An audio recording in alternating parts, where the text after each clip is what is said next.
Hello दोस्तों, स्वागत है मेरे YouTube channel study with Sudarshan में।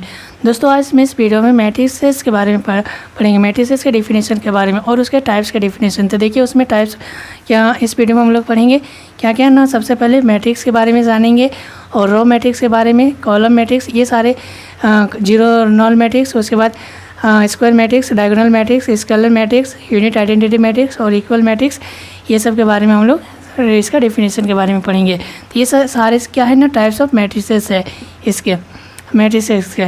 तो दोस्तों आप मेरे यूट्यूब चैनल पर नए हैं तो मेरे यूट्यूब चैनल को सब्सक्राइब कर दीजिए, साथ ही में बेल आइकन को भी प्रेस कर दीजिए ताकि आने वाले नोटिफिकेशन सबसे पहले आप ही के पास पहुँचे। तो आइए अब वीडियो को स्टार्टिंग करते हैं।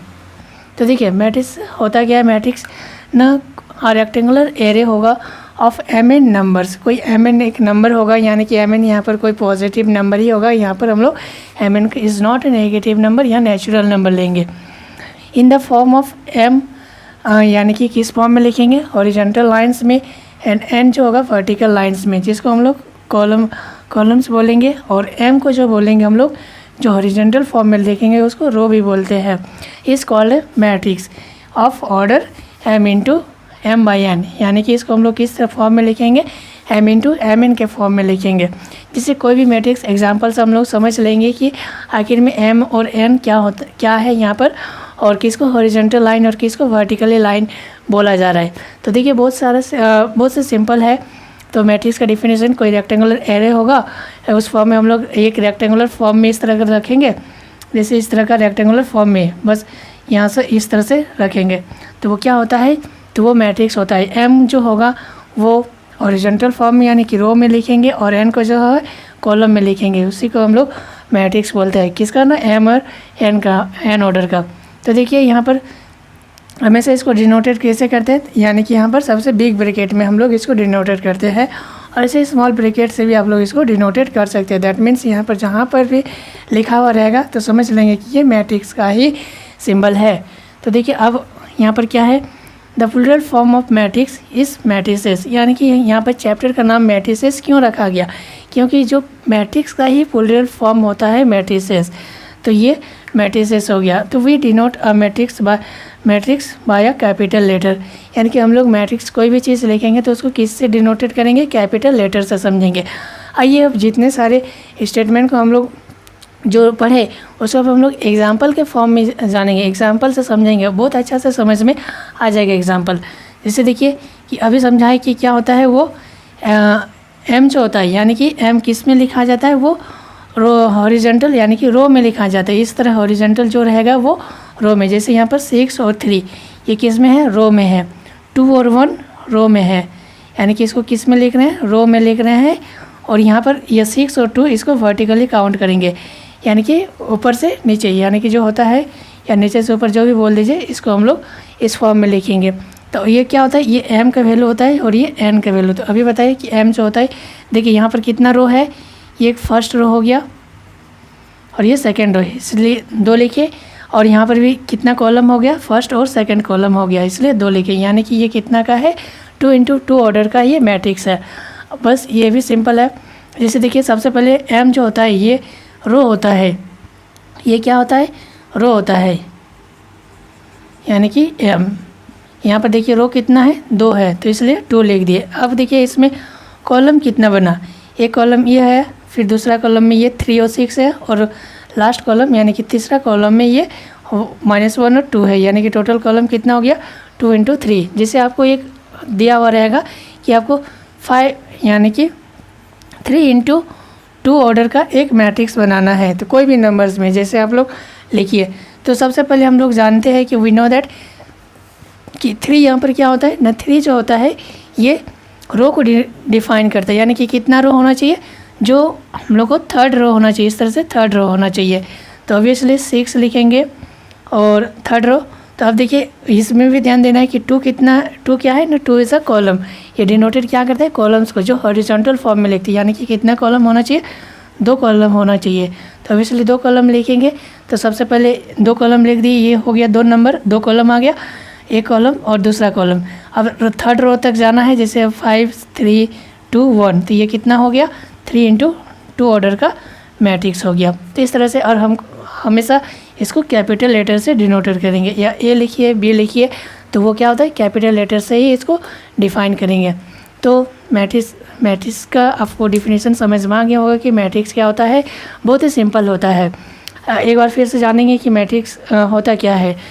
कोई रेक्टेंगुलर फॉर्म में हम लोग इसको अरेंज करेंगे, जिसमें एम रिप्रेजेंट करता है रो को, यानी कि वो हॉरिजॉन्टल लाइन को, और एन जो रिप्रेजेंट करता है वो वर्टिकल, ये वर्टिकल को रिप्रेजेंट करता है, जिसको हम लोग कॉलम भी बोलते हैं।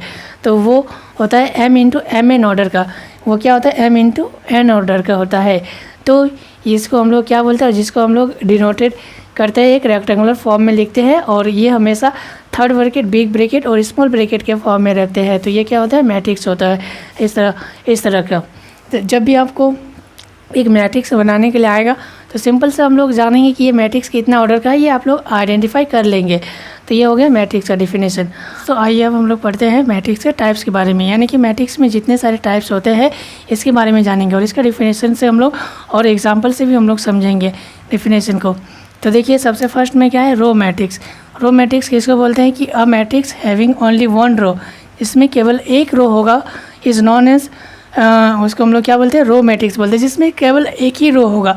रो मतलब आप लोगों को बताए थे जिसमें हॉरिजॉन्टली रहेगा वो क्या होता है रो मैट्रिक्स होता है, सिर्फ एक रो रहेगा।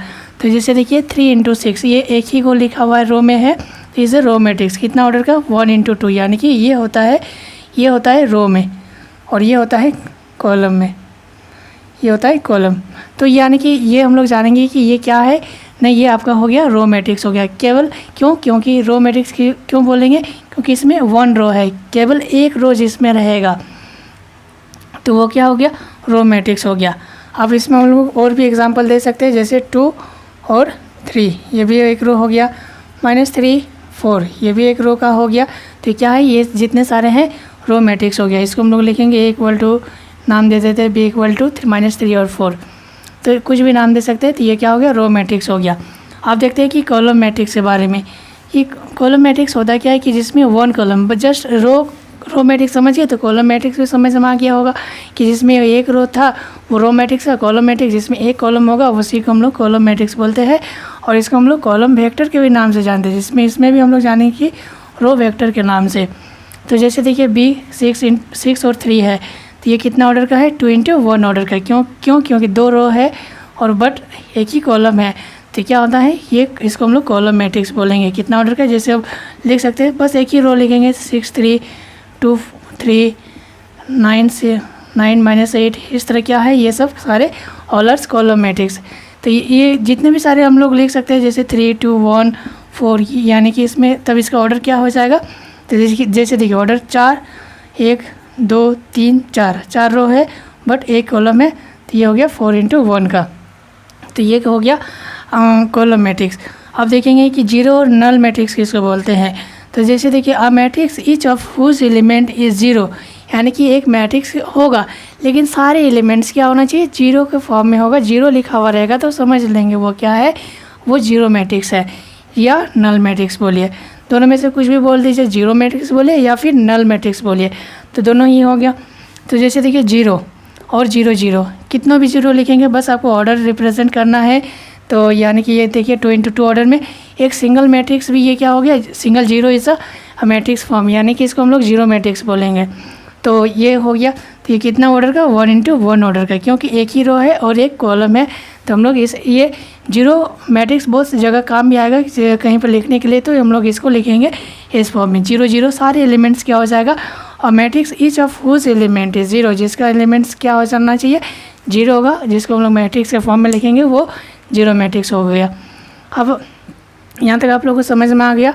अब आगे देखते हैं कि और भी मैट्रिक्स के टाइप्स होते हैं उसके बारे में। दोस्तों अब देखते हैं नेक्स्ट टाइप्स के बारे में। तो क्या है नेक्स्ट में ना है स्क्वायर मैट्रिक्स। स्क्वायर मैट्रिक्स होता क्या है, तो square matrix a matrix having the same number of रोज, इसमें क्या होगा number of rose and columns is called square matrix, यानी कि जिसका नंबर ऑफ रो और नंबर ऑफ कॉलम्स वो इक्वल होगा, यानी कि m, इसमें हम लोग बोल सकते हैं n = n, यानी कि m = n, तो यानी कि इसको हम लोग लिखेंगे n × n का फॉर्म में लिखेंगे। तो वो क्या हो गया ना, स्क्वायर मैट्रिक्स हो जाएगा। जैसे देखिए 3 2 4 6 ये क्या है, 2 इंटू 2 ऑर्डर का मैट्रिक्स है, तो यानी कि रो भी 2 है और कॉलम भी 2 है आपका, तो ये क्या हो गया, यानी कि ये स्क्वायर मैट्रिक्स हो गया। ये दोनों इक्वल हो जाएगा, यानी कि 3 इंटू 3 और 4 इंटू 4 का फॉर्म में भी ले सकते हैं, जैसे 2 3 6 1 1 2 3 4 1 3 9 6 3 2 1 8, ये क्या है 4 इंटू 4 ऑर्डर का मैट्रिक्स है। इसी को हम लोग स्क्वायर मैट्रिक्स भी बोलेंगे, जिसका नंबर ऑफ रोज और नंबर ऑफ कॉलम बराबर होगा, वो क्या हो जाएगा, स्क्वायर मैट्रिक्स होगा। स्क्वायर मैट्रिक्स समझ में आ गया होगा कि किसको बोलते हैं स्क्वायर मैट्रिक्स, जिसका नंबर ऑफ रोज और नंबर ऑफ कॉलम्स इक्वल होगा, वो क्या होता है, नहीं स्क्वायर मैट्रिक्स होता है।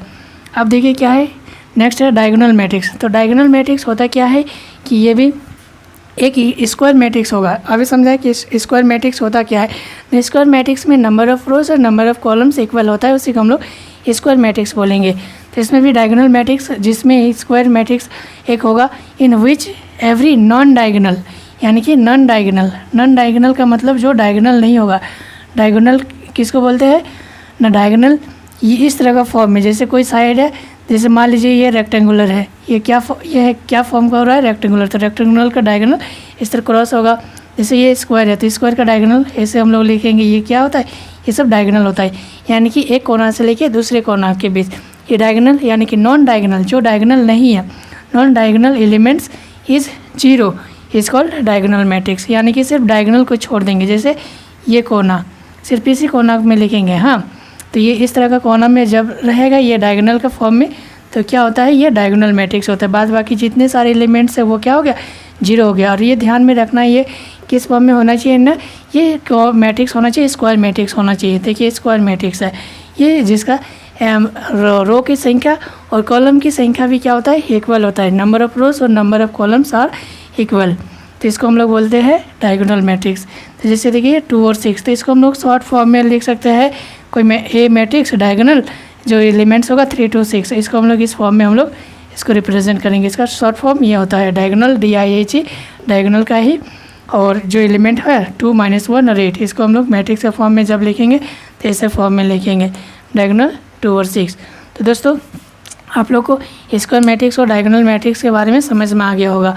आइए अब देखते हैं नेक्स्ट टाइप के बारे में। अब देखते हैं कि नेक्स्ट टाइप क्या है। नेक्स्ट टाइप में है आपका स्केलर मैट्रिक्स। स्केलर मैट्रिक्स होता क्या है ना, scalar matrix square matrix in which every non diagonal element is, यानी कि जितना नॉन डायगोनल एलिमेंट इज 0, यानी कि जो डायगोनल नहीं होगा। जैसे डायगोनल का मतलब डायगोनल ये इसको छोड़ के ये 0 नहीं होगा, तो ऑब्वियसली 0 नहीं है, बाकी सब 0 हो जाएगा। एंड जैसे देखिए and diagonal elements are equal, यानी कि ये सारा क्या होना चाहिए, ये इक्वल होगा, तो इसी को हम लोग क्या बोलते हैं, स्केलर मैट्रिक्स। यानी कि कोई मैट्रिक्स होगा और ऑल एलिमेंट्स आर इक्वल है, तो यानी कि डायगोनल एलिमेंट्स, तो वो क्या हो गया, स्केलर मैट्रिक्स हो गया। तो हम लोग और भी बहुत सारे मैट्रिक्स लिख सकते हैं, जैसे 2 0 0 2, तो ये क्या हो गया, ये भी एक स्केलर मैट्रिक्स हो गया। जैसे ये 2 इंटू 2 ऑर्डर का, जैसे और भी लिखेंगे C = 8 0 0 8, तो ये भी 2 इंटू 2 ऑर्डर का स्केलर मैट्रिक्स है। क्यों मैट्रिक्स है, क्योंकि नॉन डायगोनल एलिमेंट्स तो ये 0 है, इसको छोड़ देंगे तो बाकी सारा 0 है। बट ये इसका और एक कंडीशन क्या होता है कि डायगोनल जो एलिमेंट्स होगा वो इक्वल होगा, तो इसको हम लोग बोलते हैं स्केलर मैट्रिक्स। अब है यूनिट मैट्रिक्स या आइडेंटिटी मैट्रिक्स। आइडेंटिटी से ही हम लोग, यूनिट का मतलब क्या होता है, कोई सिंगल वन होगा, तो इसलिए इसमें कुछ पता चल जा रहा है कि कोई स्क्वायर मैट्रिक्स होगा in which every non diagonal elements is 0। Same condition, उसमें भी नॉन डायगोनल एलिमेंट्स इज 0 होगा, और and every diagonal elements is 1, यानी कि जितना डायगोनल एलिमेंट्स होगा वो क्या होगा, सब के सब 1 होगा, तो इसको हम लोग क्या बोलते हैं, यूनिट मैट्रिक्स बोलते हैं। ये क्या हो गया, यानी कि देखिए सारा डायगोनल एलिमेंट्स क्या है, 1 है, तो ये कितना ऑर्डर का, 3 इंटू 3 ऑर्डर्स का है। ये कोई बी मैट्रिक्स है, कोई ए मैट्रिक्स है, जो कि ये क्या आइडेंटिटी मैट्रिक्स है। एक आइडेंटिटी मैट्रिक्स 4 इंटू 4 ऑर्डर का बनाना है, तो 1 0 0 0 0 1 0 0 0 0 1 0 0 0 0 1, तो देखिए सारा डायगोनल एलिमेंट्स क्या है, 1 है। और बाकी सब 0 है, तो ये 4 × 4 ऑर्डर्स का क्या है ना, आइडेंटिटी मैट्रिक्स है या यूनिट मैट्रिक्स बोल दीजिए, दोनों में से कुछ भी बोलिए, आइडेंटिटी मैट्रिक्स या यूनिट मैट्रिक्स। उसके बाद है इक्वल मैट्रिक्स। इक्वल मैट्रिक्स क्या होता है ना, 2 matrices A and B are said to be equal. हम लोग इक्वल बोल सकते हैं, इसको हम लोग ए = बी के फॉर्म में भी लिख सकते हैं। इसका बहुत सारा क्वेश्चन आएगा कि इक्वल मैट्रिक्स से आपको क्वेश्चन बनाने के लिए मिलता है। तो इक्वल मैट्रिक्स ए और बी इक्वल बोल सकते हैं if they are of the same order and ये क्या होगा, सेम ऑर्डर में होगा। जैसे 2 × 2 ऑर्डर है, तो ये भी क्या होगा 2 × 2 ऑर्डर, तो their corresponding elements are equal हो जाएगा। तो ऑब्वियसली ये दोनों क्या हो जाएगा, आपस में इक्वल मैट्रिक्स बोलेंगे, इसलिए A = B, यानी कि करस्पॉन्डिंग एलिमेंट्स का मतलब ये 3 = 6 लिखेंगे। सपोज कीजिए यहाँ पर जैसे एक एलिमेंट ऐसे एक मैट्रिक्स रहता है, A = B, पहले लिखा हुआ रहता है A = B, इक्वल मैट्रिक्स है। तो जैसे A का मैट्रिक्स हो गया 3 2 1 4 और B का कोई मैट्रिक्स हो गया 2x y z और ये p। तो यहाँ पर बोलिए तो x = क्या हो जाएगा, यानी कि 3 = x, यानी कि ये क्या हो जाएगा, ये आपस में करस्पॉन्डिंग एलिमेंट्स आर इक्वल होता है। A = B जब भी होगा कोई इक्वल मैट्रिक्स होगा तो इसका एलिमेंट्स करस्पॉन्डिंग एलिमेंट्स ये, यानी कि x की वैल्यू कितना बोलेंगे, यहाँ पर 3 बोलेंगे। उसी तरह y = कितना हो जाएगा, 2 हो जाएगा, z = कितना हो जाएगा, 1 हो जाएगा, और p = कितना हो जाएगा, 4 हो जाएगा। इस तरह से क्या हो गया ना, इसका इक्वल मैट्रिक्स हो गया। तो दोस्तों समझ में आ गया होगा कि स्केलर मैट्रिक्स क्या होता है, यूनिट या आइडेंटिटी मैट्रिक्स किसको कहते हैं, और उसके बाद है इक्वल मैट्रिक्स किसे कहते हैं। ये बहुत सारा सिंपल सा डेफिनेशन होता है, ये मैट्रिक्स का ही टाइप्स है इतने सारे, तो और भी टाइप्स है उसको हम लोग जानेंगे और इसको सॉल्व भी करेंगे, क्वेश्चन को भी इससे ये सब देखिए हम लोग एक्चुअल में डेफिनेशन क्यों पढ़ते हैं ना, डेफिनेशन इसलिए पढ़ते हैं ताकि हम लोग अच्छा से समझ सकेंगे। क्वेश्चन में भी क्वेश्चन आएगा तो जब तक डेफिनेशन आपको क्लियर नहीं होगा कि आखिर यूनिट मैट्रिक्स किसको बोलते हैं, आखिर स्क्वायर मैट्रिक्स किसको बोलते हैं, तो आप लोग क्वेश्चन को भी इजी से बनाने सकिएगा। यानी कि डेफिनेशन आप लोग अच्छा से समझ लीजिए तो समझ लीजिए कि आधा क्वेश्चन यहाँ पर 20% आपको यहीं पर बन गया।